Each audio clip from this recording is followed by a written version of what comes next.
Starting now. Great. All right. Hello, everybody, and welcome to Selling Online with Ardy Marketing and MyBizMarketer. My name is Eunice, and I'm the founder and CEO of MyBizMarketer. We are a marketing and advertising agency for startups and SME. We primarily work with startups, but we do work with SMEs when need arises.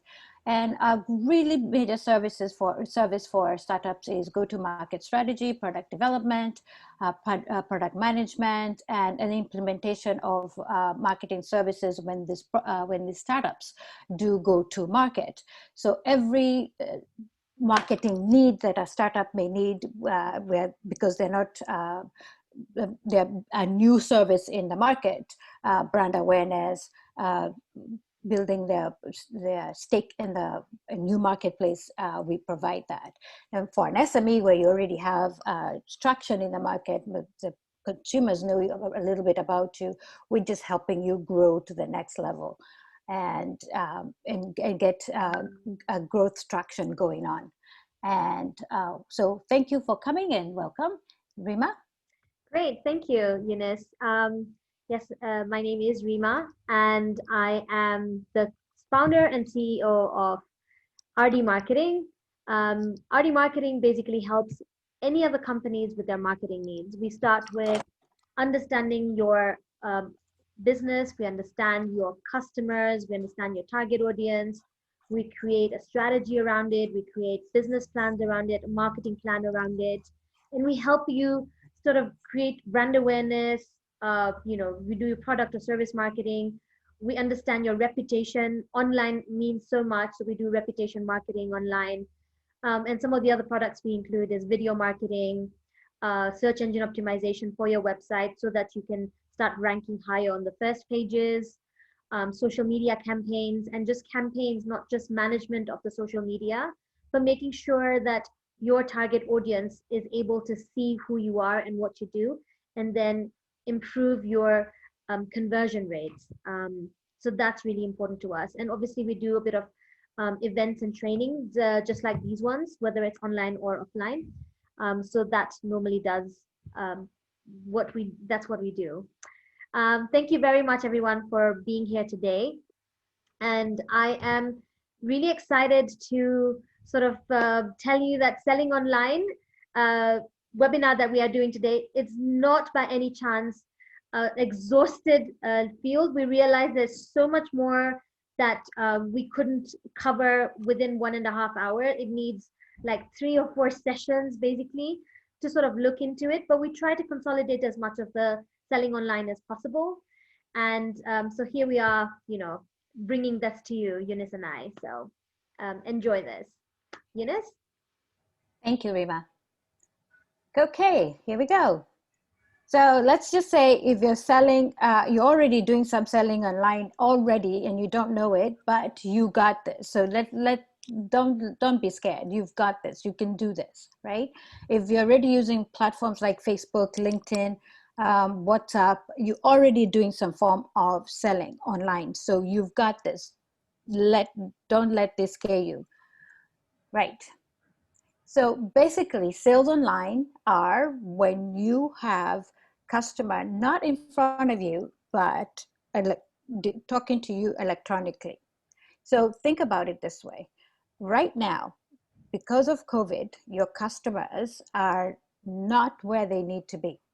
If you have a store or you're in an office, you either close the office or you close the store, and your customer behavior right now is wherever they need to be, they're going from home to that place and back. So no more window shopping, right, Reema? That's done. People are not strolling down. Yeah. We really did, because of the fact that, it's just literally where you need to go, what you need to do, finish that. The window shopping basically now is done online. So for example, if I'm doing a Google search, I will search for a particular product or service that I am looking for, and I will put that into that Google search. And whatever happens on the first page of the results is who I will probably look into, research with, inquire with, I would hardly, or any client for that matter, and think about this, would you go into the second or third page? So that's my window shopping now. I actually do all Right. my searching online. So, Okay. yeah. Absolutely. So then think about this. The people that know then of your store are those that used to walk by your store, and then people that know about your service are those that are in the building or your floor that you're in, right? So if you are not advertising, if you didn't have a billboard, if you didn't do email marketing, if you're not on Facebook, if you're nowhere, who knows about this your business? Hardly anybody, right? So the most you can do now is try and build exposure so that people get to know about you. And if you only had a storefront, the people that know about your business are those that walked past your store. So in fact, the extent of the community around that area that you live, say Kitengela, Utawala, South B, the extent of South B probably don't know about your business. So you're limited, your sales are limited to the customer that know you, the customer that talks about you to other people, and those that walk by, past you. So why you need to then be online is that you expand your horizons and get a bigger customer base. So it's critical to get online. And that's why online sales have to happen, because our behavior now has changed in that we no longer are going to be lacking or walking. And even think about it, people aren't even walking anymore. They hop on a bodaf to go from point A to B, so they're whizzing right by you. But okay, let's take this from me, that not everybody's searching, but that's where everybody's going. They're going to their phone to look for, say, if I want a paintbrush, I'll go, hey, with the closest hardware with the cheapest price, right?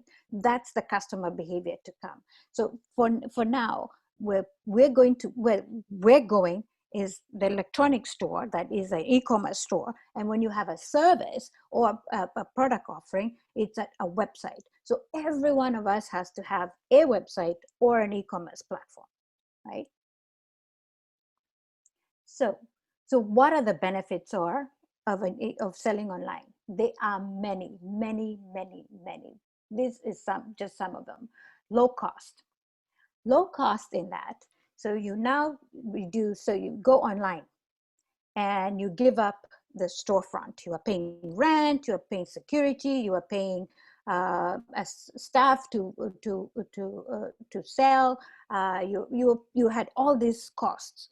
You cut those probably, but if you are big enough, you maybe rent a small place in a warehouse, and you're going to pay maybe security and maybe staff. But now you are now selling online. The selling online then means that you begin to promote your products on the channels that you're already used to selling, your Facebook, your LinkedIn, your Instagram, WhatsApp, and any other channel that you come. Even Zoom you can sell on. You start to sell on those channels. And now you've opened your market size to a bigger customer base, right? So you were selling products. May I say, for example, you are selling lawnmowers, or you are selling generators. You were selling generators in Utawala. Now you've expanded to selling generators in Kitengela, or you are selling generator in Karen. Now you can sell anywhere in Kenya, even to Kisumu. Oh, no, the question is, can you deliver? And there are all these people who can provide delivery service. So there's no reason why you can turn down that customer, right? So you start to sell that. Oh, now we're selling generators all over Kenya. Getting that delivered, you've sorted that out. And now you figure out why people are buying generators. They need oil for those generators. So now you've diversified your product, you start adding oil. So now you now have additional products you start offering, repair parts, oil, all that good stuff that you can add. And now you're getting more revenue because you're selling that. Now, not only that, you start selling used generators for those who can't buy older generators. Who can't buy new generators. So you've diversified your product offering. You're now making more money than you had. Your cost overheads have gone down because you no longer have an expensive store. You kept a minimal inventory load because you've got a little warehouse, you're keeping only the much you need. So if you're selling 30 generators a month, you just keep that turnover going. You're ordering as the much you need. You're not ordering excess, because that excess of ordering goods is holding money. You don't need that. You're going to keep just as much as you need. And then you're saving time and you're saving money. You're not ordering too much inventory. You're selling just in time, and you're reaching now a larger community base. Before you know it, you could even start selling to out beyond Kenya, because if you want, you can deliver to Uganda and Tanzania and beyond. So here you are selling more than you were selling before. So look at that. You're now doing better than you were doing before, just selling in that storefront at Tutawala, right? So if you are to compete, you are not competing before with large businesses, you are now are, because now you, as you're selling generators, you're competing with a Nivus or a Tuskies or whoever those big guys are, who by the way cannot afford to be nimble as you are and flexible as you are. They've got this big huge Titanic, they can't shift like you could. Say the market changes, people want smaller generators. They've bought huge amount of inventory, and you remember we agreed you're only buying what you need. You figure out, oh, the market wants smaller generators. Because you bought just in time, now you are able to shift with the market and buy the smaller generators, and in the market, you're ready for the market and adapt to it like this, and things happen and flow for you as fast and as quickly as you need it to. You're adapting to the market. So this is why you need to do this. Competing with large businesses is easy for you because you're nimble by size and by design and by technology, right? And listen, you're open 24 hours. Your business is selling because you're doing the online business. You're open 24 hours. You sleep. Buying is happening. Somebody placed an order as you were sleeping for a generator. You wake up, you fulfill the order, right? Right. Quicker payments from online sales. This waiting to speak to somebody physically for the transaction to happen has to stop. Let the transaction conversation continue without you. That option to buy now, that buy now button should happen, should be on your website, so that the person can immediately buy because they're in that moment making a decision to buy. The minute you want to force them to, okay, call us now to discuss, that action of having to call you stops them to think about it and change their mind. So when they're in the moment, if they made a decision to buy, let them buy. Click, prompt the M-Pesa PIN, put their payment, done. Now you go ahead and fill the order. Please allow the online transactions to happen. If they want to pay with M-Pesa, let that option be there. If they want to pay with a credit card, make sure PayPal, PesaPal, Flutterwave, whatever option is there for them to pay. So make sure you take all the payment options. You've put in place all the payment options that could possibly be. And the payment options nowadays have become so much easier as well, isn't it? Yes. Oh, so easy. Yes, and there's so many. And there's so different many, yeah. Yeah, there's so So many. for example, someone wants to make a payment through M-Pesa or credit card or PayPal or whatever it is. I mean, it's become so much easier as well. Yeah. It has. And now think about it. You go to a shop today, you're probably going to ask a shopkeeper, right? Unai. And they're going to say, we've run out. Come tomorrow, I'll have it, right? So no shopkeeper ever has the inventory or their goods in a catalog or in an inventory list. You right now, nobody, if you went to a store and asked them if they have that list of things for their current customer, they had it yesterday, but today they don't have it, it ran out, right? So it's important to have a catalog ready for your customers. Always. WhatsApp Business today, if you go look at WhatsApp Business, it has a catalog. If you're doing business online, have that catalog. So I'm there browsing your WhatsApp and seeing the products you sell, and I stumble upon something I've always wanted and I didn't know you had it, and there I am and I'm ready to buy. I'm able to buy. If you don't put it out there, you've missed a customer right there. So honestly, make it easy. This is what we're talking about. Make it easy for a customer to buy, right? So inventory tracking, important. Put everything out there so that you're selling and you're not sitting on money, because an inventory is, you bought it, it's money you're sitting on for months and months. As you know, we Kenyans tend to do is, yeah, we look, our shop is full, but we're cash poor, we're not moving products. So inventory it and try and push it and promote it so that it sells. Okay. Actually, Mike had So, a really good point just before you move forward, is some claim the product is in the store.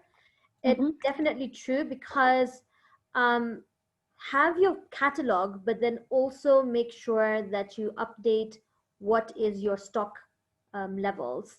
If yes, there's zero stock, say there's zero stock.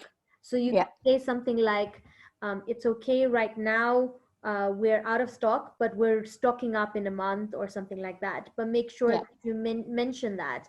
I've had situations personally where there has been an issue. yes, Um, I've ordered an item from an online store, and then they're like, yeah, yeah, I'll send it. And then there's no response, first of all. And then they said, we will send you in the next day, you know. mm-hmm, And then the next day happens, and the next day after that happens. And then you're still waiting. So you call the client, you call the store, and then they go like, no, no, no. I am at the moment, we're running out. You should get it by next week. So I'm like, mm-hmm, why was there no communication on this item that there was out of stock? Why, first of all, did you say that it's there? You could have easily said it's not there right now, but you'll get it in a week. I don't have a problem with that. Sometimes some items you can wait for as well, you know. yes, yes, But if you like, that particular store had come recommended to me that please go and buy it from this store, online. This is an online store. So, yeah, it's important to make sure that you tell people this is my stock level right now, and mm-hmm, update your stock levels. So important. yes, Otherwise, absolutely. the whole customer experience becomes like nil. Yeah, Yeah. absolutely. And may I say that that is a an e-commerce situation where you're B2B and you have services. You've got a list of services. I mean, you've got a list of services on your website, and the buying process on that is this list of services enable email communication, chat communications on your website, request for quote, or even a plug and play where somebody selects the service they want, and in what duration of the project and all that, so that you can almost automatically quote the price on it, and then they get a estimate out of it, and that initiates a conversation. The B2B selling cycle is different from the B2C, so that initiates the conversation. And when the customer gets that estimate, they either say yay or nay.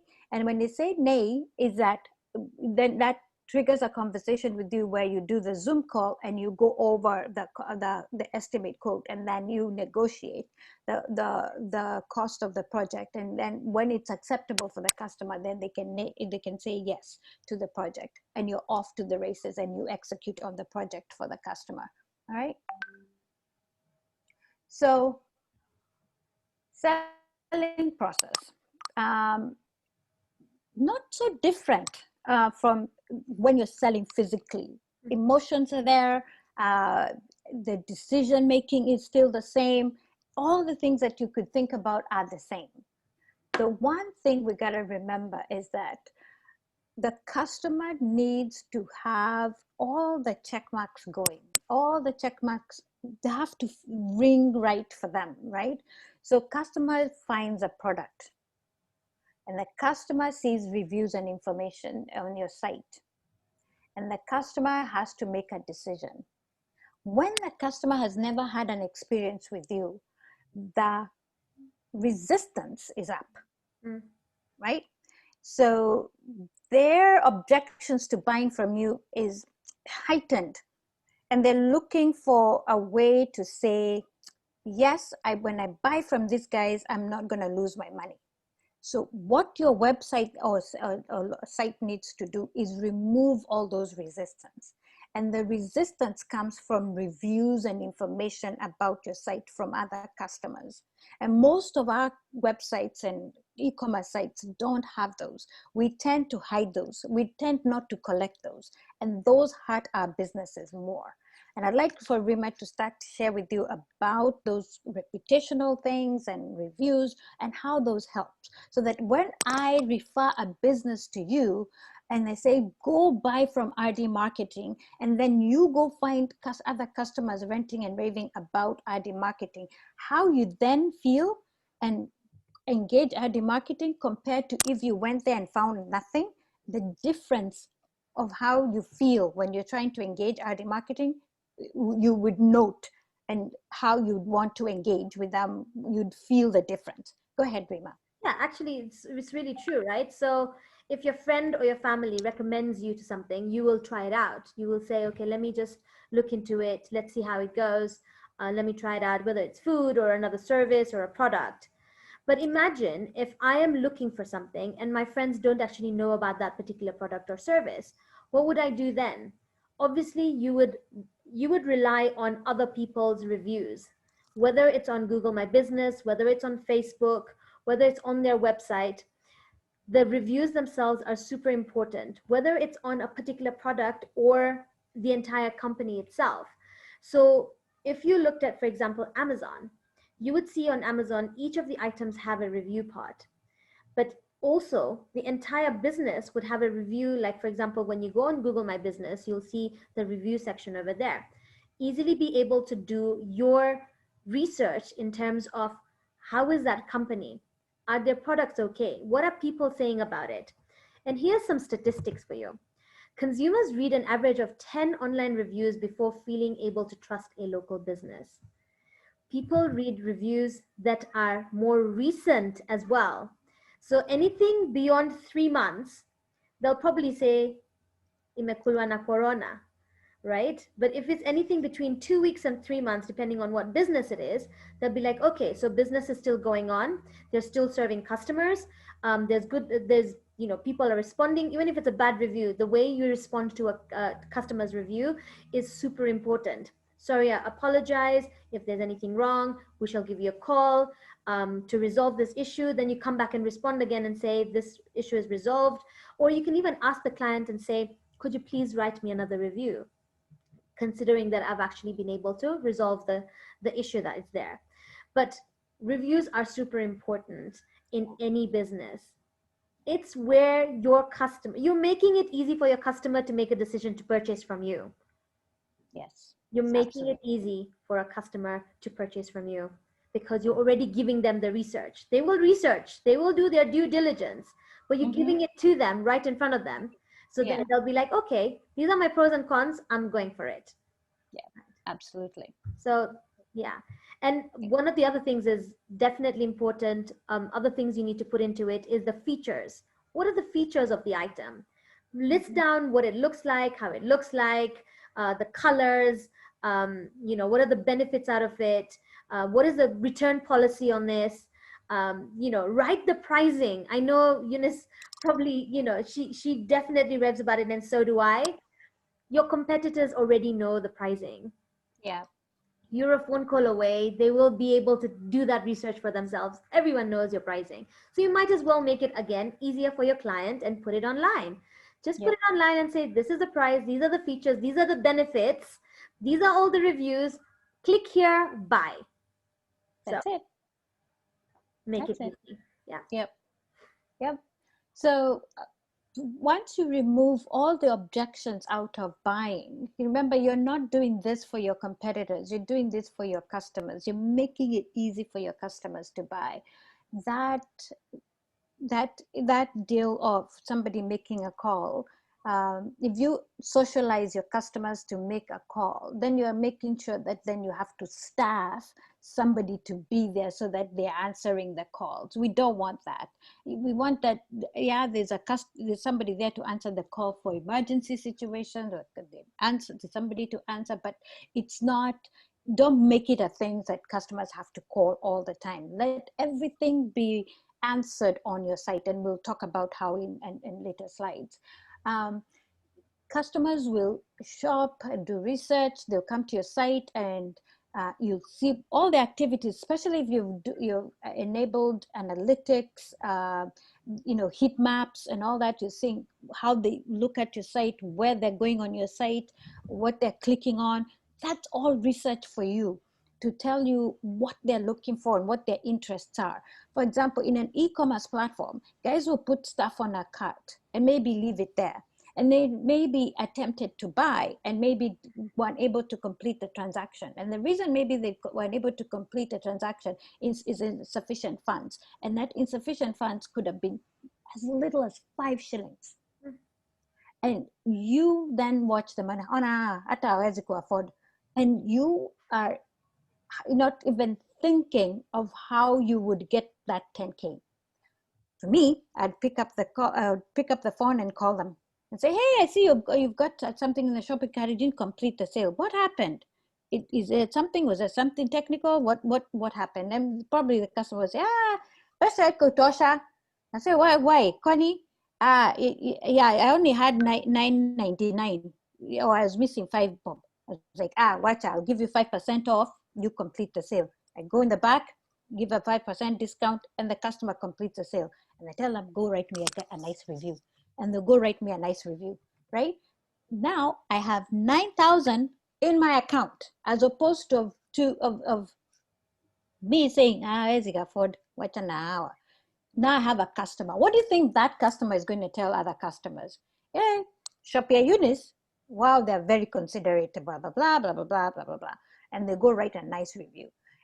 Honestly, sometimes you making assumptions about our customers are the ones that deters getting the sale to complete. Think about in the B2B situation, where sometimes we talk to a customer and the customer is saying, I know your services cost 50K, but I only have 45, and you easily give that customer a discount and take that customer service for 45. Is the same thing. Complete the sale, because that customer sale will cause you to have repeat customer, and that customer goes telling other customers and get you more customers. So that spirit of being cognizant about your customer and not letting 1 shilling cost you a customer is the spirit at which you should approach your customer. Research, understand why they abandoned the cart, understand why they didn't process. And sometimes it's that, I'm putting something in the cart, so at the end of the month, I have 1,000, but tomorrow, at the end of the month, I have another 1,000, so I can pay it off. They tell the customer, sawa, because you might, at the end of the month, this product might not be there. I only have 3 left. Pay this 1,000. I can hold the product for you. At the end of the month, you pay the other 1,000, and the product will be there for you. Now, what you've just done is now add cash in your pocket, and the customer now knows she will have a product at the end of the month, because it will not be gone. You've held that product for her. In her customer profile, she now sees she has 1,000 shillings credit on her customer profile, so that if she changes her mind and she says, I no longer want that product, she can apply that 1,000 bob to another product. So now she feels like, even if I didn't want the product, I didn't lose my 1,000 bob, right? I can use it to something else. So it's used as store credit. So you're giving your customers assurances that they can continue to shop with you and all that. That makes the buying process for customers very comfortable, very convenient, and makes a customer a repeat customer over and over again. All right. Customer receives confirmation receipts all the time. Inundate them with those, because whether they're e-commerce or B2B, absolutely give the confirmation. This is something I need to improve on. I must say I've not done enough of it. I need to improve on. We got to keep them confirming that where they are in the sales cycle. Oh, we're doing this. This is where the project is. This is where we're reached with this. Just keep them posted so they can get reassured and get a comforting feeling that things are being done. And because the minute you have a silence, they start having buyer's remorse, and the what they're telling other people is that, hey, I bought services from MyBizMarketer, but I don't know. I don't know those people. I don't know. I'm not so sure they're doing what they're supposed to do, even though you're doing a perfect job. Because you've been quiet, they don't. They start feeling, I paid them 1.2 million, but I don't know. And you know you are doing everything perfectly. So if you keep communicating and updating them, it's going to reassure them, and then they'll actually overwhelm them with communication. That way, that customer will be sure that, hey, MyBizMarketer, they keep you on your toes, they keep you updated, and if there's a problem, even a problem, they'll tell you what's going on. So that way, that is the assurance for sure. All right. So product and services delivered. When that is done, do the post-mortem follow-up. In e-commerce, follow-up. Did you get your product? Yes. Was it in good condition? Oh, well, I wouldn't ask, was it in good condition? Are you happy with the product? Yes. Would you write a review for us? Thank you. Send them a link for them to write a review. Same thing in the B2B. Do the same thing, ask them to write. So we need to even build it into our systems in the website, that you're giving them a link. When you send that email, you give them a link to write a review, and in fact incentivize them. Get 5% discount for the next service order when you write us a review. That way they're likely to write the review because they want to use that 5% discount, right? All right. Feedback loops. Can I have Reema talk to you about this customer feedback and reviews, please? Yeah, so it's just basically what you said. Once the delivery is done, make sure that you ask your customer for feedback. Here's the thing. If you don't ask for feedback, you will not get it. Whether it was good feedback or bad feedback, or good service or bad service, you want to get that information and then see where. If it's bad feedback, means that the customer is, first of all, thank the customer that they give you the feedback, because a lot of times customers walk away and will never tell you what actually happened and why they'll never buy from you again. But if they have spent 2 minutes to write for you that this is what went wrong, my delivery went wrong, the items I got was this, the customer service was that, whatever the issue is, one, thank them. Two, apologize for what happened. Three, make sure that you resolve the client's issues. So if it means that and sometimes they just need an apology. And once that you do that and you're able to then say, now we're going to try and improve it. Four, improve the process. You need to improve the process. And the only way you can improve any of the business process is by getting the customer feedback, because the customer is the one that is experiencing all of these that you're sending out in the selling process. So getting those feedback and reviews is important, but if you don't ask for it, they will not give it to you. Make it easy and convenient. And there is a way, we've got a system that can do that very easily, to get customer feedback and reviews. So if anyone has a question on that, please feel free to, I'll write my email address and you can ask me later on that. Yeah. Thank you, Reema. Oops, sorry. So, of course, the essential thing here is, if you don't have a website, please get one. And the reason I'm saying this is that a lot of us are saying we're selling online, but we're selling online on platforms that we don't own. Facebook, LinkedIn, Instagram, all those platforms are owned by others. You need a platform that you own, and that's the website. That's yours. Anything happening on that site, data that you can collect out of that site, is going to be yours. Facebook can change terms and conditions. They can say, from now on, you're not going to be able to see the customer behavior. What are you going to do after that? Right? Or you're not going to get insights. Like, they keep removing things so that we're getting less and less. I remember when a time we could see a lot, we could do so much with Facebook. Now we're getting less and less.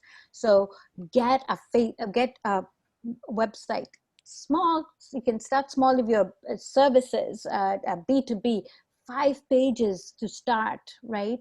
About you, the services you offer, your blog, contact us. That's about it. Start there. That is enough to get you started, and then you can build on it as you go with having content strategies and all that good stuff. So start there. And then if you're an e-commerce platform, doesn't have to be complicated. It doesn't have to be complicated. There are people building e-commerce platforms, and there are people that have made it easier. All you have to do is create a store and just put in your products. You don't have to go build the site yourself. It's there. So just look for them. Google e-commerce stores and you'll see. So get started. All right. I actually have a question before we move forward. Sure. How many, I'm just launching a poll right now. How many of you sell online currently? Do you actually have somewhere you're selling? And remember, selling online doesn't have to be a website. It could be something else. It could be through Zoom call like this. You're doing a Zoom call and you're actually interacting with somebody. That's also part of selling online. It could be through WhatsApp. It could be through Facebook posts and Instagram posts. Okay. Yeah. So Right. we've got at least, Fantastic. yeah. All right. Well, after this, I bet you will be selling online, right? Great. We So that's should. fine. Yeah. Yeah. Cool. Super. Okay. All And right. Those are results. yeah, one more question on this is, what channels do you sell, or what channels would you sell online on? Sorry, if I stopped sharing this, yeah, here we go. All right, what channels do you use to sell online? And here, because I know there's only one person who sells online, I would want to ask, what do you use on yourself? Like when you're buying or purchasing, maybe? What channels do you use to buy online?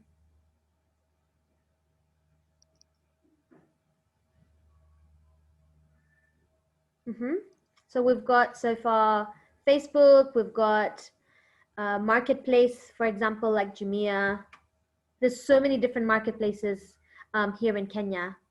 It's just fantastic. And I love how people are, growing. Facebook Live is when someone is live on Facebook and you can purchase from them. And that could be like, most recently, people are doing that as music albums. So they're launching a music album, they're doing it live, and they're telling you to purchase something from there.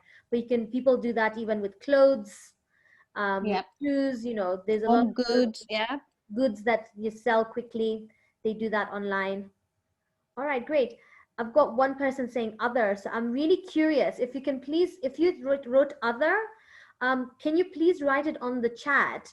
Which other channel do you use to purchase? Marketplace also is like Amazon, for example. No, lovely. Surprisingly, nobody's buying or selling on WhatsApp. Ah, interesting. Yeah. Yeah. But what actually does help sometimes is LinkedIn, especially if it's B2B. Yeah, LinkedIn is B2B. great for that. LinkedIn is Absolutely. yeah. So for B2B services, absolutely. Reema and I will vouch for LinkedIn. Yeah. All right, great. Thank you, everybody. Thanks for your responses. So let's get into selling online. How All to sell right. online. We've got some Great. questions, Eunice. So then maybe just after this, we can answer some of the questions as well. Sure, absolutely. All right. So Marketing. Here, Reema is going to tackle that question, which a pet peeve of mine is everybody thinks marketing and sales are the same thing, and they are not. Go ahead, Maybe we should, Reema. maybe we should have done another poll on that. People who think marketing and sales is the same thing, right? Yeah. So it is a big question, but marketing is not sales. I'll explain. Marketing creates the communication, it creates the strategy, it creates and it understands where the customer is. It understands who the customer is, who is that target audience for that particular product or service, creates the content around it. So content would be the messaging, would be the imaging, would be all of that stuff. Creating pricing from analyzing, because there's marketing does a lot of analyzing. We analyze data from what's happening externally, what's happening internally, what's happening with the customers as well as the competitors, and then create pricing around it. And then now we'll create the process. How do you want to sell it out? Then do the promotions. So we'd create the promotions around. And a lot of times innovation falls under marketing as well. Yeah. Right? So what we do is we get all of this information and then we create the messaging. We then send it out as an advertisement or a promotion in different ways and different channels. And then from there, you create a lead. Now that lead is what a salesperson would need to convert into a customer. So lead to customer, that's where the salesperson comes in. But you've got to do all your marketing bits before the last bit of selling comes in. Right. But working hand in hand, sales and marketing definitely need to work in hand in hand. Right. Because we say that the business and the brand stands for something. We stand for integrity, we stand for quality, we stand for exemplary service. However, the salesperson who is at the front end of with your client, and then they now completely, change the view. They do bad service. They're like, oh, what did you want? Oh, no, I don't think you can buy this just from looking at you. So you change that for a client, the experience becomes zero. And that means marketing, all the marketing that you've done and all the marketing activities that you've done and what messaging you're saying has been negated by the salesperson. But also the salesperson makes and breaks this item. And I know we're going to cover this later on, but a salesperson answers all the questions for a customer. There will be objections, there will be questions. Now that salesperson needs to make sure that you don't lie. I think that's the biggest thing. People feel like salespeople, just because they want to make a buck, will lie. Lying will not help. If you are able to tell the customer, no, this you can do, this you can't do, selling the benefits and features. Remember, features and benefits is what we're actually selling to the client, not just the product, but the purchasing will probably be even fuller once they understand and connect with the salesperson. But marketing is not sales, and you need to market your services before selling it. Righto. Right. Yeah. Okay. Sorry, going up. Go back up. So making online selling convenient. All right. So remember that, customers don't know who you are yet. So I'd ask, what are you doing for customers to know about your brand? How are you positioning? Remember, marketing helps you position your product. For example, Reema and I are positioning ourselves right now in this webinar. We're positioning ourselves as marketers, right? We're doing webinars. We're speaking in conferences. We're attending SME events, startup events. We mentor startups and we mentor SMEs. We're situations where we're in front of our target audience. So what are you doing to be in front of your target audience at all times, so that your brand, when somebody talks about MBM, MyBizMarketer, or RD marketing, they know who you are, so that it's not a cold sale. It's like, oh, I know MyBizMarketer. Oh, I know RD marketing. Oh, I know whatever your business is. So what are you doing, which is a form of advertising, a form of positioning, Mhm. to get your name out there? So it doesn't have to cost money. You can do so many things that get you positioned in the right, in situations where your target audience are. So for example, you sell women's clothes, right? And where do women hang out? Think about church. Think about schools when there's school events. You know, anywhere women would be, you'd want to be. You know, you were driving a car to an event, I would put a decal on my car that says it was a women, fashionable women figure on it, and just advertising that I sell clothes. You know, wherever I go, that car has that sticker on it, so it's saying I sell clothes. That's positioning, and that's advertising. So you're doing everything possible to get visibility. So advertise, advertise, advertise. You got WhatsApp. I do have WhatsApp business. So using WhatsApp business, do you have the catalog on your, does a profile indicate what you do? Make sure you optimize that profile appropriately. Do you have a Facebook page? Does a Facebook page have the Facebook shop, so that everybody can see, and you've optimized it? Are you active on it? So that, by the way, you know, Facebook, if you've got the setting so that it syncs with Google, so that when somebody's shopping for fashionista stuff, they find you. So those are all the positioning. Then are you then watching your inventory? You don't want the experience that Reema talked about, buying something and the shopkeeper hadn't kept the item in inventory, and now her experience is, I'll never buy from them again, because you don't have the item. Keeping inventory, and when it's low, say the stuff is sold out, which is a good thing, by the way. Saying item sold out, it shows you're selling stuff. Actually, people are like, okay, it looks like this person has a lot of customers, so has customers, that people trust this vendor. So it's actually a good thing, right? So put that. And then the low price product alert.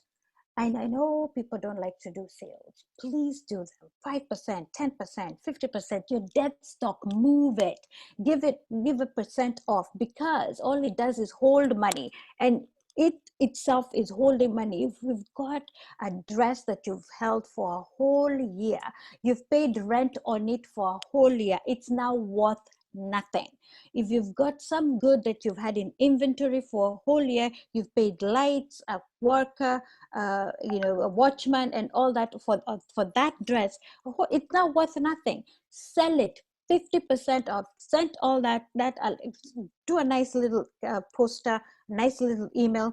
50% off. Selling this. And most people, maybe it's not even a dress they like, but they wonder, oh, if she's selling this at 50% off, what else has she got on sale? So you get curious customers coming to check you out and buy other things. And then you got the people who actually want the dress, and they buy that dress, or they buy that generator that you're getting rid of. So those alerts drive traffic to your site. So you want to do as many as you can, moving stock that you don't want and bringing in new ones, and keeping just in time stock. Don't buy too much, just enough.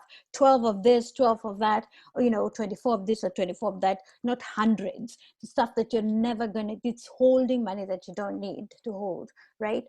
It also it helps you find growth opportunities. As you see people putting stuff in carts, you're finding what other stuff goes along with it, so that you know, stock that stuff, and you grow your business. We talked about this earlier. You're selling lawnmowers, or you're selling generators, you're selling their oils and parts. If you're selling dresses, you're selling shoes, you're selling handbags, you're selling belts to go along with that.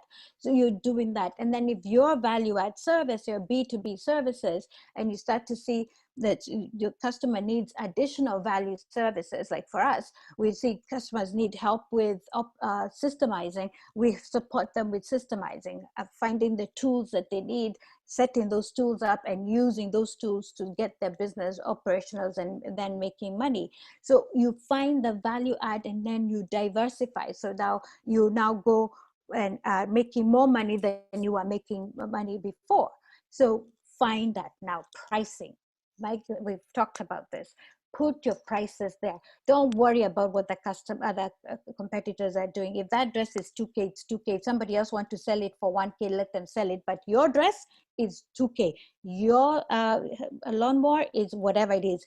Don't worry about what the other competitors are doing. You sell your price. Don't make it easier for your customers to buy. Don't worry about what the competition is doing. You do your thing. It's your race. You run it your way.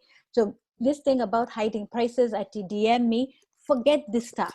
It's just adding work to you that you don't have time for. They're DMing you on WhatsApp, they're DMing you on Facebook, they're DMing you on Instagram. How are you managing all that? It's just work that you don't get paid for, you don't make money for. So stop with that. Put the price on there and they put the buy now button and let them click and buy and make it easy for yourself, right?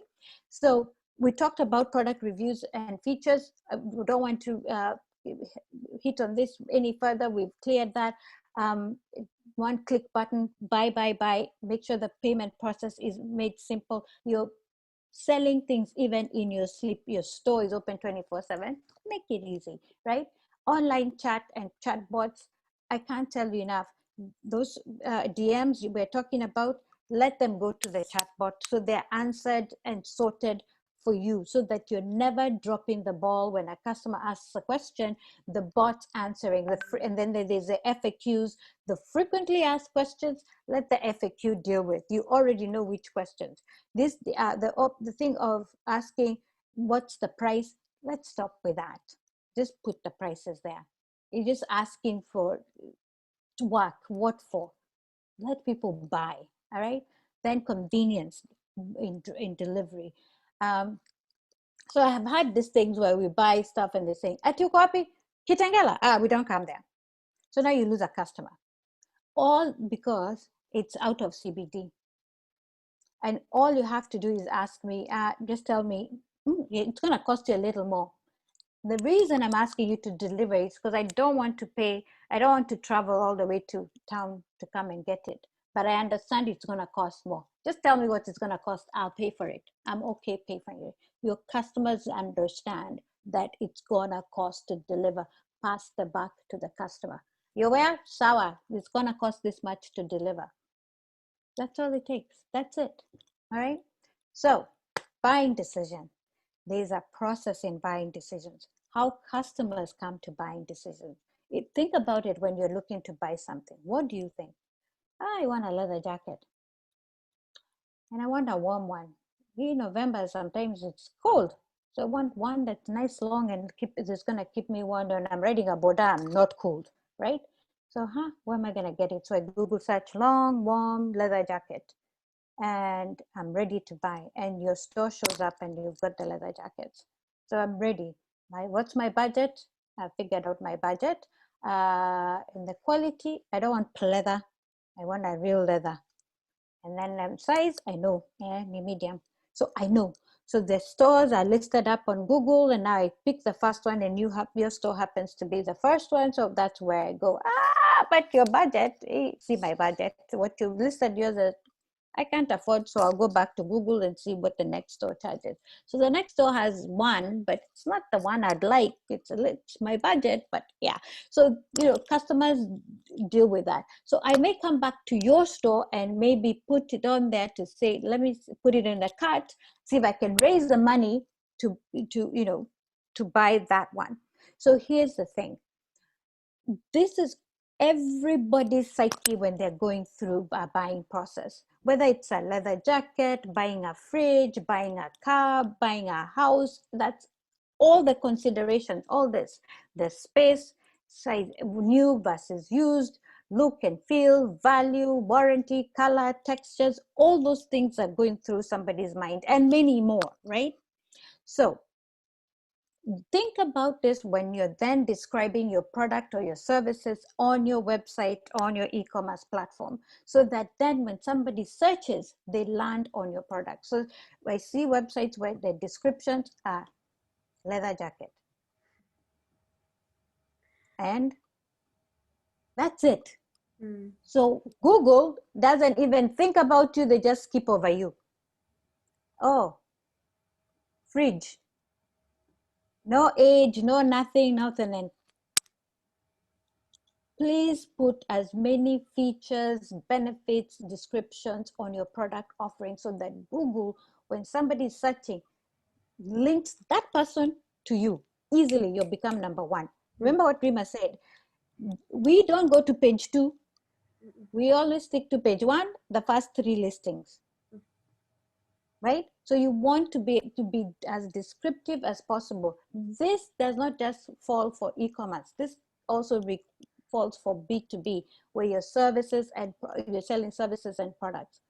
That applies as well. So when I'm describing product development for startups, I put all the ins and workings of product development, all the ins and workings of product management, all the ins and workings of marketing, so that when somebody Googles digital marketing for startups, they will be able to find me. As we speak, I am redoing my website because I wasn't true to my statements as I'm making them right now. We have to redo it so that it speaks right. We were ranking okay, but we kept falling at the bottom of the list. So we need to revise our website. So when I tell you this is because I know this is what happens. When somebody Googles, you don't show up, right? So I'll have Reema talk to you about the other side of buying decisions. Yeah, so I mean, one of the main things that people look at sometimes is permissions. So you've got a you know, in your house, you ask your husband, or um, you ask your brother, or you ask your father, or you're asking your, you make your decisions together. So permissions could also mean like not just from your parents, but also between yourselves as within your family. The other thing could be family value. What as a family do you value? For example, a lot of vegan families, so vegan basically means they would not have anything milk or milk products. So as a value, they will know for sure, I will not go and purchase this because it has milk or it has milk products inside it. So that is a decision that they have made as a family. A cultural value could be something like, a Muslim will never buy from anywhere where it's not halal. If they see a signboard with halal and that people actually do meat with halal from that particular butchery, they will go and purchase from there, because they will not eat, for example, anywhere that had pork or pig meat basically. So that's another cultural value. Other cultural values are, I'm vegetarian, people are not going to be, whatever that is. I mean, people could be able to sit in one restaurant and eat veg and non-veg, but there's certain cultural values that go into purchasing decisions from anything, from whether it's a supermarket or even an item that you're buying. Another value, for example, is, I will not purchase if this business does not have a social impact. And I have seen a lot of people coming into this position right now. If the business is all about the money and they're not giving back, there are a lot of people who've boycotted such as well. So thinking about the buyer's decision is super important. Proximity and convenience is the other thing. I'll give an example. Convenience would be, I do not want to go and buy this fridge from wherever it is. I do not have a car, but if you are able to send it to me, whether I am in Parklands or Huruma or wherever it is out of town, but you're conveniently sending it to me, I will make that decision, say, okay, you know what, this is great. They're going to come and give it to me where I am when I want it. That's the convenience of it. Convenience could also be, I am round the corner in my area. You're able to then provide a chicken and chips place right next to my space. So then I don't have to go far away to get it. Proximity is also similar as well. I could have an item that I definitely need, and this kind of goes in hand with a bit of time as well, is I don't want my pizza to get cold. I love my pizza maybe from Westlands, but then I really want it to be here before it gets cold. So do you have a shop that's closer to me where I am, whether I'm in Eastlands or in South Sea or wherever it is, that you'd be able to deliver to me before it gets cold? So proximity, convenience, urgency. I give an example. Again, my fridge has been breaking down all the time. I have fixed it, it's broken down. I fixed it, it's broken down. I now need urgently a fridge before all my food in the fridge goes bad. How easily, how fast can you bring that item to me? That's where a buyer's decision would come in. Recommendations and reviews, I have already mentioned that to you earlier, but it's never enough to know that someone has recommended this particular product or service or company to work with. Those reviews by customers for customers are super important. So always ask your customer to write the reviews for you, whether it's on your Google Your Business, on your, there's Facebook reviews, there is, and pull all of these reviews and put it on your website, because very likely they will come onto your website and have a look at it from there. Give them backlinks to where they can be able to see how genuine those reviews are, if that means that, you know, but always have reviews there. Likability of a salesperson, I think I mentioned that already, but that makes a difference. If I like you, I will buy from you.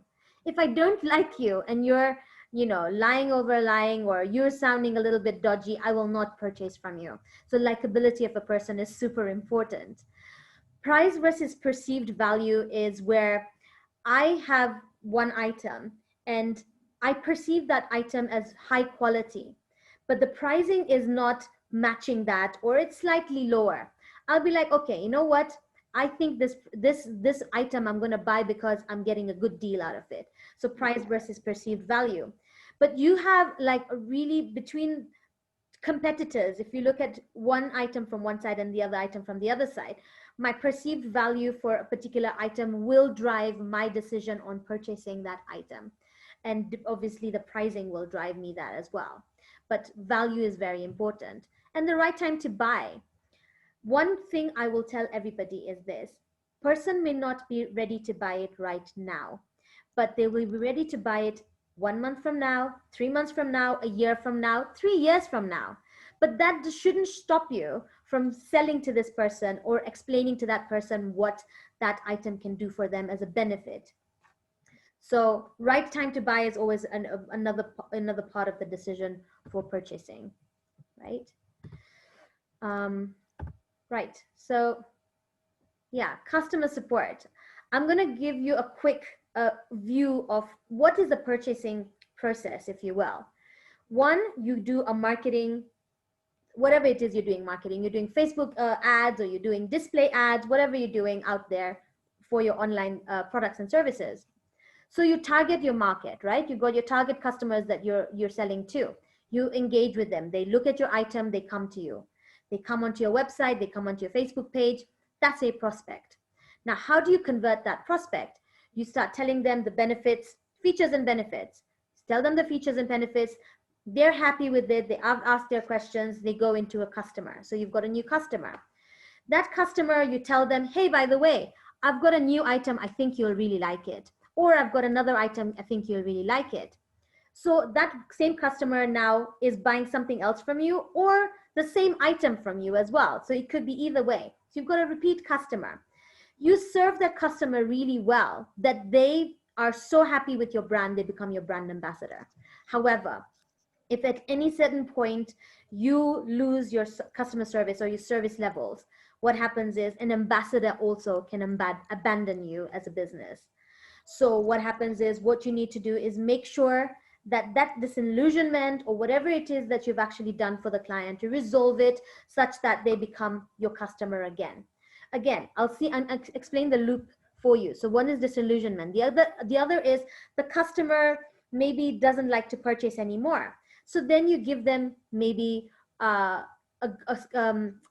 like a promotion. You do a promotion, you give discounts, you give loyalty program, you have some things that you want to make sure that your customer is happy. Once you do that, you're able to then bring that customer back. If you have a customer and they stop purchasing from you altogether, that means that you have regressed completely. It's like complete to zero. However, it's called churned customers. They've gone away completely. If you call them up again and tell them, listen, where is it that we went wrong? Please let me get an idea. How can we improve it? Here's the thing. Can you try it out again? And if you start that relationship again, because it's all about building the relationship, then you'll be able to get that back into a prospect, into a customer again. So, but the levels from marketing all the way to the end, whether it's pre-engagement or post-engagement, it's super important in that entire aspect of customer support and the buyer's journey as well. Right.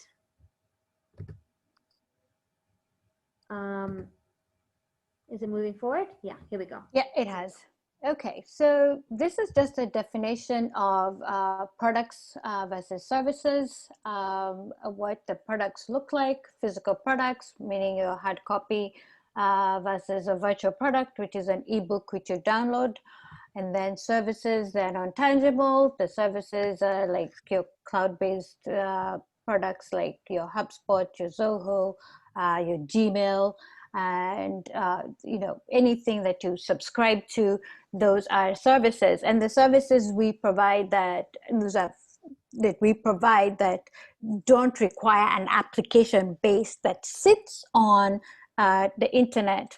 It's something we physically work on, but we use applications to execute the service for you. Those are services as well that we would call online services. So those are some types of service and products that are online. So this is just another explanation of what B2C is and B2B. Your company may sell products to individuals. That's what B2C is. B2B is business to business. So in here, who sells to B2B and who sells to B2C or both? Could we have maybe an idea of this? And after this, we're taking some questions. I know there's some questions, so we're just going to jump into these as well. Yep. So that it can help us. Okay, great. So we've got some people saying both B2B and B2C. That's amazing. Anybody selling to only B2B or only B2C? Is there anybody in here that actually does that?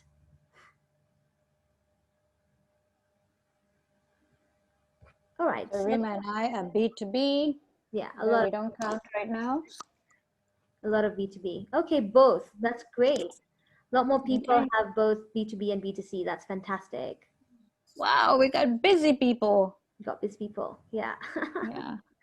Okay, let me stop this. So there we go. And close that. Share results. Here we go. Okay. For both. For both. Awesome. Yeah. That's great. Okay, lovely. We can move forward. All right. Oops. So do we want to answer questions first before we do cons of selling online? We could definitely do that. Yeah. So we've got Doobie asking, does one set up their own online shop or go to established platforms using Jumia or Shopify? So I would say this. So you could do this. The decision you would want to make here is based on what it costs to then get to your own shop. If it's going to be cost prohibitive for you to get your own shop, then I would then say do one with Jumia or Shopify. So weigh the costs and weigh the tech. If it's not going to accomplish what you want, so you have to do a line item on each side and see what it works out to be. So then you make a decision. You could say, I'm going to start off using a Shopify or Jumia, and then as I make money, I'm going to move on to my own platform and build my own platform. Yeah, pretty much. I think I would definitely say the same thing. Start maybe with marketplace, and then go for your own thing as well. Because remember Yeah. that with your own thing, you'd be able to get the data as well from your business. Own your data. Your data, yeah, you own your data. Mike's asking, there will be other things customers consider, for example, model or brand, country of manufacture, as well as wider internet Yes. reviews. That's completely true. There's also an element Absolutely. of risk that is also influenced by the price. If it's cheap, Yes. there will be risk, their risk will be acceptable. If it's Yeah. expensive, then risk is higher. Yes, absolutely. Oh, there's so many considerations there. Yeah. Mike, you're very right. Yeah. Absolutely.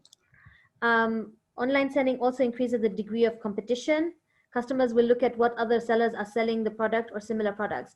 I'm just going to add something over here that yes, people do their online. Remember, we said that the window shopping right now goes all online, right? So I'll go Yes. to Avicii, I will go to Jumia, I will go to Kilimall, I'll go to all of these places.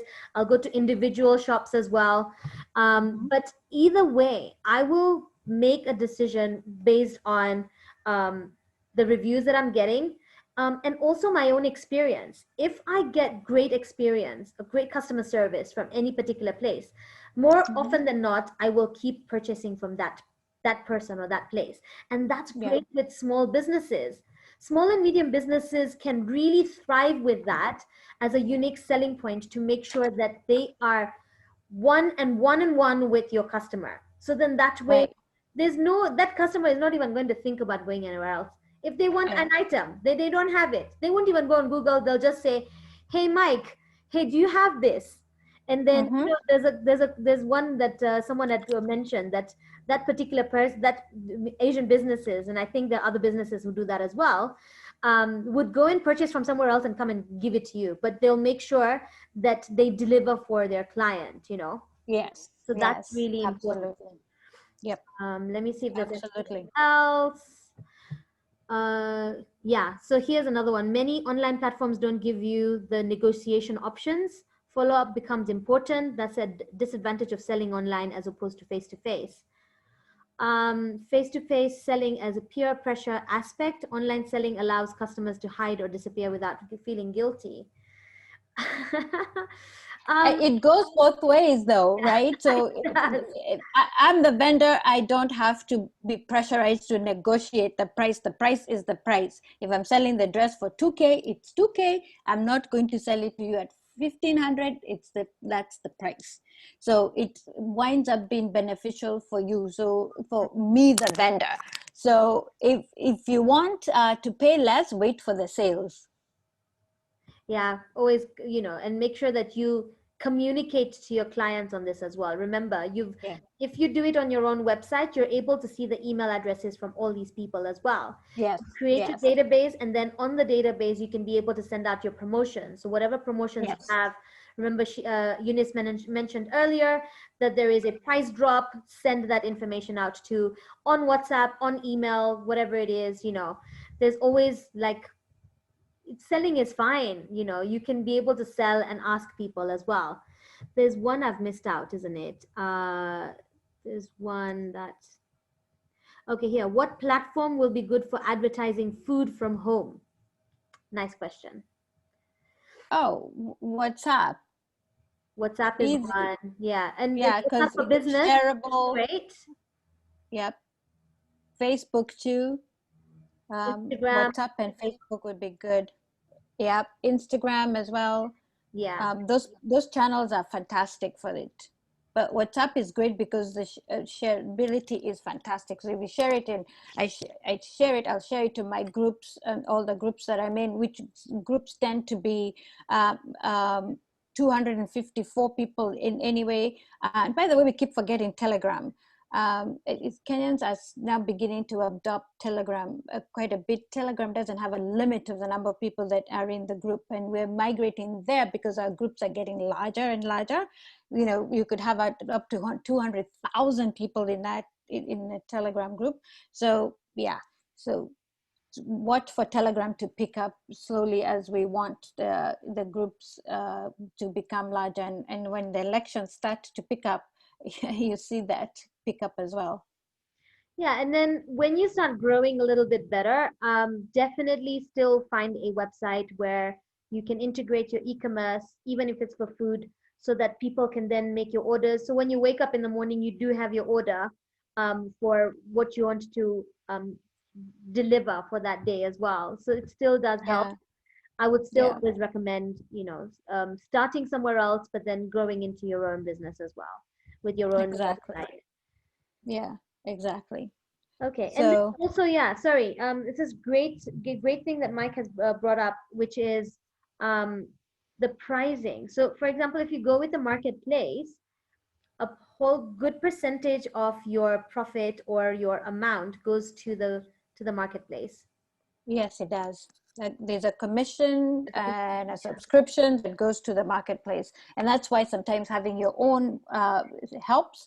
But sometimes that commission and subscription is considerably negligible because the cost of building that marketplace may be so prohibitive because of the technology that it takes to build it, hosting, developing it, and all that. When you're starting out, it's better off being there, paying that cost to start. When you're making the millions, then maybe you may want to migrate then when you're bigger and making it can justify the cost. But don't make the decision because of the cost of subscription and commission, because you're not big enough yet to say, hey, that they're too expensive just because the subscription is $30 and the commission is 15% or 20%. Honestly, if you're selling something like a lawnmower or generator and you're selling it for I don't know how much, 30% is negligible. Consider once you're doing volume and you're making a lot of money and you can afford to build your own platform, then you can move on to that. But before then, you don't have the money to do so. So go the route of the platform. Yeah. All right. Any other questions? So far, that's it. So this is simply, That's it. yeah. All right. So cons of selling online, again, that's the cost we were just talking about, investing in the new tech and learning of the new tech and the training of the staff, and then having the customers adopt. What COVID has done is helped us jump many hoops up to where now people going online is now a norm, right? Um, so I'm seeing now things like telemedicine taking uh, uh, uh, um, traction, so that your doctor doesn't want you to go visit him or her in the consultation room or in the hospital because they don't want to expose you to COVID. So a phone call or a video call may be the way to consult with the doctor. So buying online may stop you from, getting exposed to COVID. So you're buying your groceries with what's that, Glovo or the other online stores that are providing that capability. So people are becoming more comfortable with shopping online, and as they do, then they will be as comfortable with your platforms as well. And I'm not naive to say that everybody is. There's a certain demographic that's going to take longer, and it's the larger part, which is our lower income market, where they still on feature phones and can't browse as much as they could. But don't get me wrong, they still somebody in that household that has a smartphone. So I notice, and there's a stats that say that everybody may have a kabamba, but every household has one smartphone. So that smartphone may be is the one that they use WhatsApp with, the family use WhatsApp with, and browse and YouTube, and that's supposed to help the kids with homework and researching stuff. So with that said, they access the web and may do research on products they want to buy or stuff like that. So let's, again, we'll go back to that statement of do not make assumptions. As Reema was saying, people will save and save. I have a house help from who lives in Kibera, and she saved and saved and then done her research on her TV, and she wanted to buy a 32-inch TV, and she went to the shops, and then she went online, she did her research, and she knew what TV she wanted, and she bought it.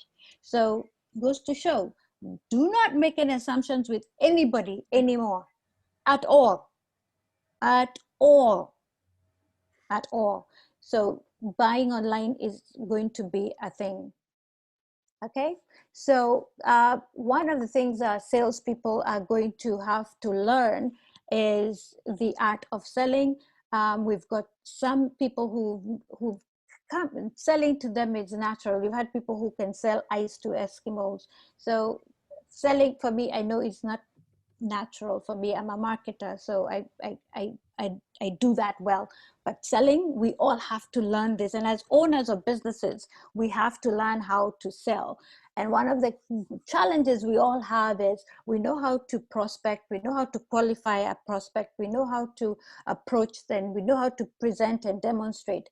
The challenge comes in the overcoming objections. And this is where I wanted to say for all of us is to understand our benefits of our products, the features of our products, so that we are able to instantly come up with an answer when a customer objects to anything. So, oh, your services are too expensive. And we say, yes, because we do a good job. When we market you, you're going to get an ROI. We're not going to promise something that we're not going to deliver on. So we've got a ready answer, and that it rings true, and that what we say, we actually do. Not some fluff or some answer to make the customer feel happy. It's actually something we do, and not lying, because we know salespeople who lie. And then when it comes to boots on the ground or things on the ground, it's completely different, and the customer figures it out. And what happens? They write a review or tell other people, and customers are very happy to say negative things. It's slow to say positive things, but whoa, they're good to say negative things. And then closing the sale is also another. It's that closing that sale is making sure that you close it with a nice tight bow. You've communicated, okay, Mr. Customer, this now I'm speaking on B2B. Thank you so much for your business. This is the agreement. He has we signed this contract. We've agreed on the money. Send them back the signed contract. Tell them the start date. Communicate until the start of service, telling them the start date of service, all that good stuff. And if the e-commerce platform, guys, is that you're not done until that customer is happy with the product they receive, and they send back, they put a review, and they're buying again. You know they are happy when they're buying again and again. And remember that customer chat Reema had, you keep them buying. All right. So myths and truths about online sales. My product won't sell online. Reema, do we have that question? Do we have a poll? No, we don't have a poll. So I want to ask our audience today, what product do you think cannot be sold online? Raise your hand or write it in the chat. What products do you Yes. think will not sell online?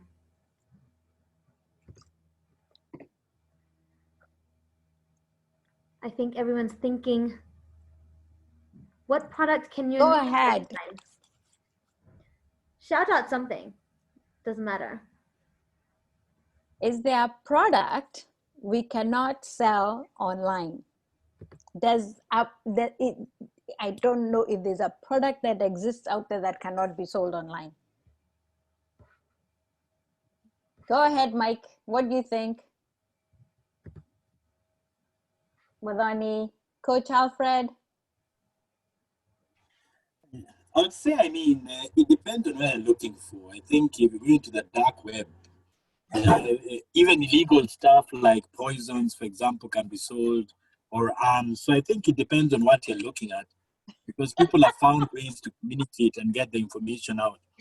Yeah, but of course, some of it can't be sold openly because it's illegal in some jurisdictions. Yes. Now but it's being sold online, right? Yep. And basically, everything can be sold. Online is a mode of communication. Yes. So you'll find your own niches and ways of communicating to people. If I want to buy drugs online, I wouldn't know where to get them if I'm dealing with heroin or cocaine. Mm-hmm. But for users, they know how to communicate and sell it and buy. Yes. And order them. Yes. Right? Yeah. Yes. Yep. Great. Yeah. So we've got Coach Alfred saying a few years ago, I would say medicine, not anymore. That's true. Yep. Medicine also is available online. Everything available online, including, massive weapons. Everything is assassins. Yes. Even right here in Kenya, you can get an guy. I'm just thinking like. But let me jump in. Yes. But you see, there are some things we sell online. I was just been thinking, perishable goods. It will be more expensive selling them online because if I order them today, I have it has to be delivered like today or tomorrow, as opposed to say, let's say a telephone which can actually be delayed 2-3 days. Yeah. It's also the cost of doing the business online. So maybe some things are more expensive to do online than others. So they are just expensive to do online, right? But some places online, in some countries, groceries are being sold online, whether they're perishable or not. Even Kenya, we've got so many companies that are selling groceries online. So many. Yeah, you order today and you get delivered tomorrow. The other time, I bought fruit from Jumia the other time, sold through Bigger. You can buy pizza and the rest. I think it just depends on your supply chain. Logistics. Yeah. Yes, the supply chain. Yes. Yeah, pretty much. I do with my mama Mboga. I do online sales with her. What I do is I WhatsApp her or SMS her, tell her what I need, and then she brings for me. So there you go. Simple as that. That's online selling. Yep. So we thought about this, and somebody even tossed out jet engine, rockets. Honestly, the only reason the only thing that is different in buying a jet engine is that you can't click buy now. It's that the buying process is just slightly different, but you can buy it online. You can. Right? Yeah, you can. So honestly, there is nothing, even if it's a service, even if it's a massage, you can buy the massage online and the person comes to your house and does the massage, or to your office and does the massage. I don't think there's anything you can't buy online in this day and age. Yeah. Pretty much. Yeah. So with that said, oops, sorry. Let me go back up. Reema. There we go. So for most products, almost all products can be sold online. Just have the right strategy and the tools. The variables that affect customers' communications, you're just having the right communications, right? That's it. And the right buying process, in a right selling process, having that sales strategy in place, making sure you've got all the tools, that you need to have for communication, for selling, for marketing in place, and you know the target audience, to a T, so that even the messaging in marketing, in sales, and customer service is spot on, and sell. If you do not sell out there, if you're putting up shop and not saying boo to anybody, you're not likely to get a customer. You have to put yourself out there. So put your shop, put up your shop online, advertise, talk about it, speak, um, create situations where you're positioned yourself for your customers to see you. Put those promotions out there, be on WhatsApp and talk to people about it. Do Zoom calls where you demonstrate your products. Do a live sale if you are doing. For example, I think if you have an application, do live demos of how to use your application, do live demos about services so that people understand your product. And those videos need to sit on your website, so those night owls that are out there, they can't sleep and they stumble upon your website, view those videos and understand your service. And I noticed that a lot of our website have about us, but they never put the owners and the business CEOs out there.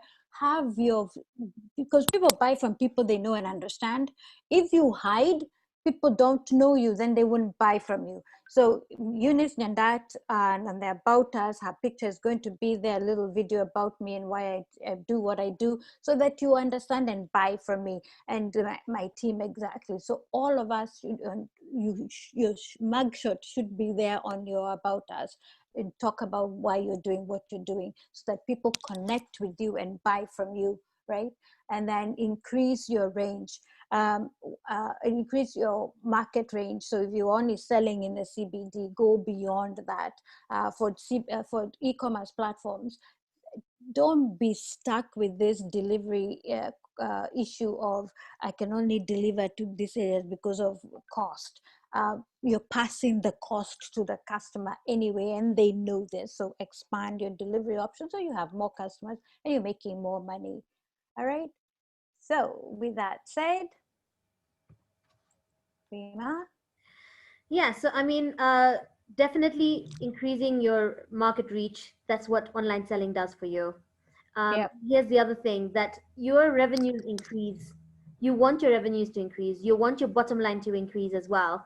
And I know it's a challenge right now that you can't do face to face, but that's the thing, that we've got the tools and the technology that we can use to be able to sell online. So why don't we do that? Just be consistent. Start building your network, start building your customer databases, and then consistently send them out. So if it's a weekly promotion, make sure that you send out a little WhatsApp poster that you can do on Canva. We did that webinar last time about digital tools. We can send that to you if you want. We have a recording of it now that has been put online. But use those tools to be able to do these things online. And it does give you a competitive advantage. It really does. And once you nail the customer service, the delivery, and your exact complete experience, and you're getting the feedback and improving your processes, imagine that you will definitely be better than all the other competitors that are there who are selling your product or service as well. So sending out can be there, and it optimizes. So it's like your market share, your business operations, your sales. You can do this. We know you can do this, and that's why we're really excited. Like I mentioned, be consistent, and you will make it, and you will start growing your business. Set your targets and make sure you know your target audience. That's the other thing. Make sure that you're not selling to everybody. You can't sell to everyone. But whoever your target audience is, whichever locations they are, whether it's within Nairobi, within a particular locality, within a particular space, Kenya, think Uganda, think Tanzania, start having your plan out loud. I mean, and put it down and put your goals down together as well, and you'll be able to achieve it for sure. And that's what we believe in, because here's the thing: money can come directly into your account or into your M-Pesa, um, without you physically seeing somebody, you know. Yep. And if you're thinking that, oh, but this person doesn't know me, remember the reviews are there. Why would you have customer reviews? Other people who've used your business can then now be your leverage to get more business. Absolutely. So happy selling. Why is the future now? The future is now because COVID made it so. Just kidding. Yeah, well, yeah, this COVID thing, man, it's forced us to really rethink how we do business, and it's for me, I think COVID has been a blessing in disguise. I've learned a lot, and in fact, it has done wonders for my business and my businesses, and I've improved things. I'm redoing my websites. I'm redoing a lot of things, and I think with that, it's enabled me and Reema to do these websites and share the things we are now doing for our businesses with you. And think you should benefit from that.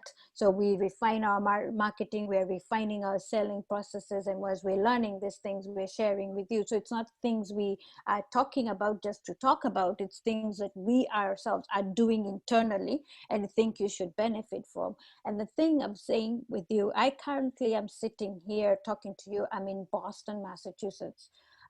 It is 9:43 a.m. and I'm working from here, and it doesn't stop for me from talking to you guys, right?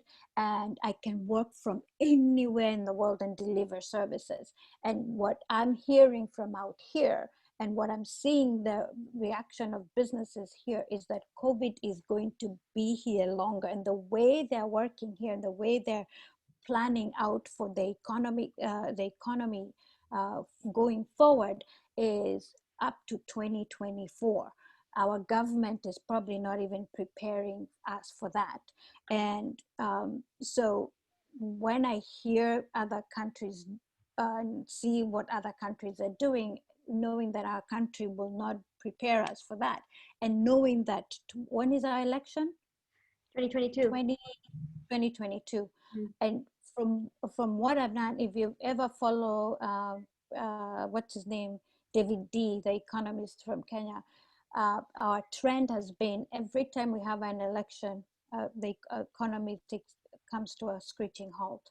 So already the economy is, it's almost, it's creeping along, it's chugging along slowly. So what will happen when the election comes in? We will not have recovered from COVID.